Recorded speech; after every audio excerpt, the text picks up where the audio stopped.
Today, I want to talk about Jordan Peterson. Jordan Peterson treats Christianity like a beautiful cathedral.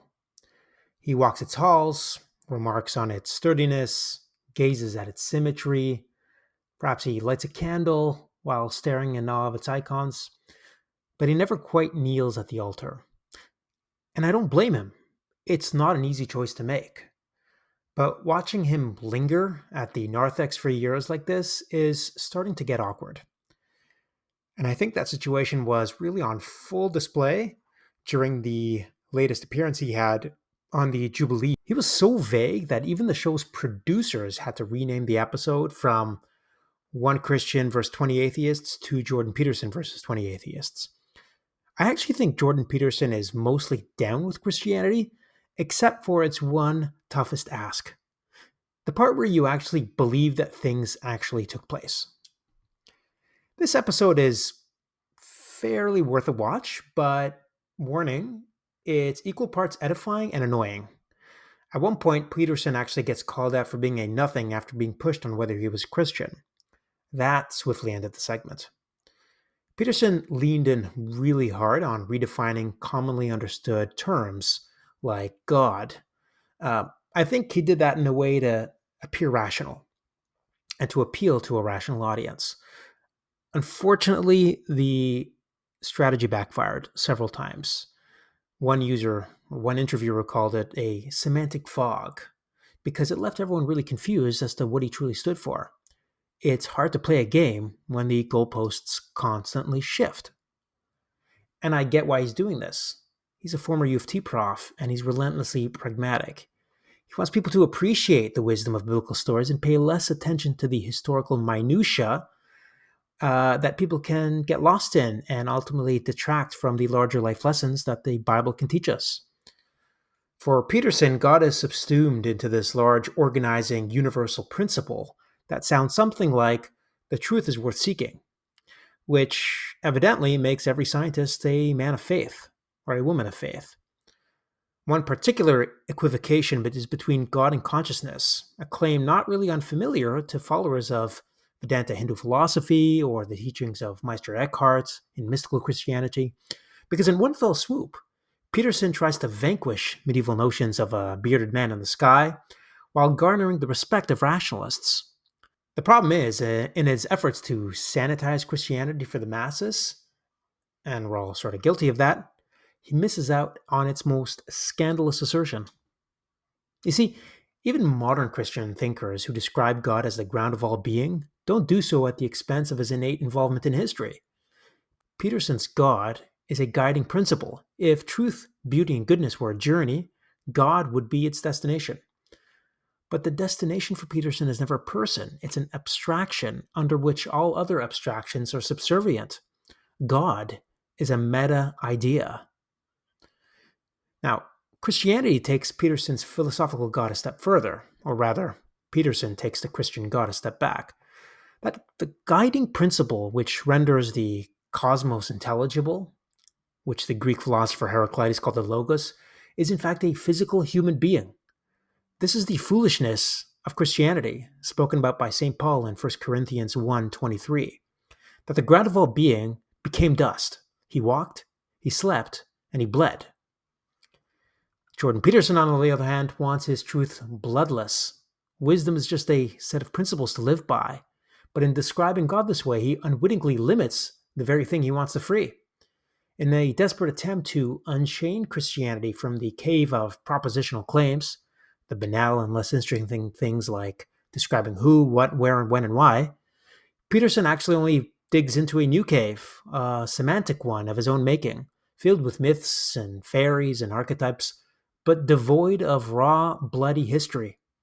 And don't get me wrong, ideas are liberating and arguably more real than the material world. After all, we only experience the world through ideas about the world. Peterson understands this, I think, on some level, because he's a psychologist. All of our problems as humans originate from the mind and are therefore addressable through the mind. Yet our psychology has evolved beasts of prey, as Peterson often points out with much gusto and frequency, was shaped by our evolutionary past. We are historically contingent creatures. So to sever our relationship with time and space is to amputate the psyche from the body. And that just creates a world of ghosts and zombies. History matters. Even in biology, what is DNA but the history stamping itself into biological substrate? Every historical effect has an historical cause, and our biology is a testament to that. The spiritual world isn't any different. Christianity recognizes this truth all too well. The beginning of its world is marred by a seismic sin that creates a fault line between the world we inhabit today and the world we were designed to cultivate. Creation goes rogue at a very young age and robs itself of the gift of life. The solution is as steep in history as the genesis of the problem. For as in Adam all die, so also in Christ shall all be made alive. 1 Corinthians 15:22. That isn't to say that the problem is fundamentally one of history, but that it could only be fully understood in light of history. That's why the Bible is mostly stories, because the past matters. No doubt Peterson recognizes the atrocities of history. His early work goes into considerable detail on the grotesqueries of the gulags and the gas chambers. For some reason, when it comes to religion, he quickly gets drunk on metaphors, as Richard Dawkins once remarked. His sudden retreat from propositional claims could be for many reasons. Maybe he doesn't feel educated enough to comment on propositional truths. Maybe he feels like their implications historically are unclear.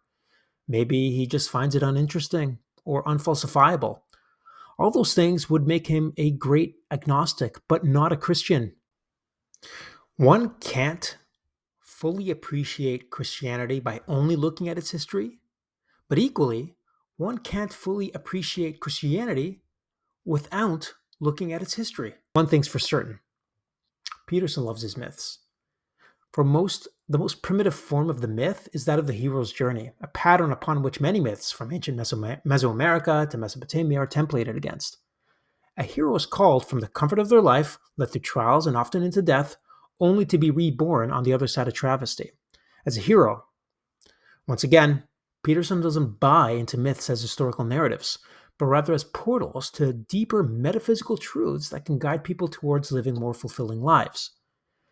But if one's conception of reality is that of a divided kingdom, one physical and one psychological, forever ruled apart, then Peterson is right to ally himself with the psychological world. Why bother yourself with dirty details of history when the realm of that matters most is made of motivations and ideas, concepts? But as Christ put it, a kingdom divided amongst itself cannot stand. Cartesian duality, the idea that there's a physical and a spiritual world or a world of mind, cannot stand. It's incoherent. The ground of all being, as Peterson puts it, is unity. So, shouldn't that unity manifest equally in history as it does in biology, as it does in morality, as it does in mind?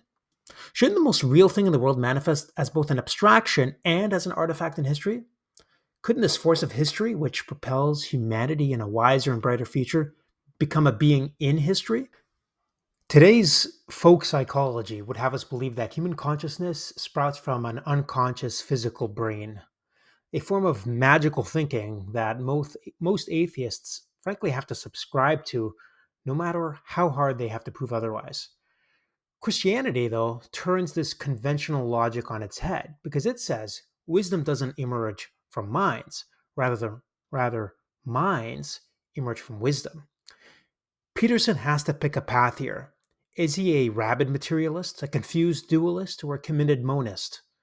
Only the latter option gives him the philosophical latitude to subscribe to a unity as the ground of all being, which he attests to in the video anyways.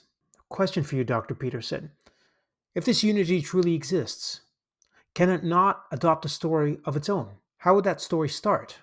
How would it end? Dr. Peterson, why linger at the entrance of the cathedral and not just bend the knee?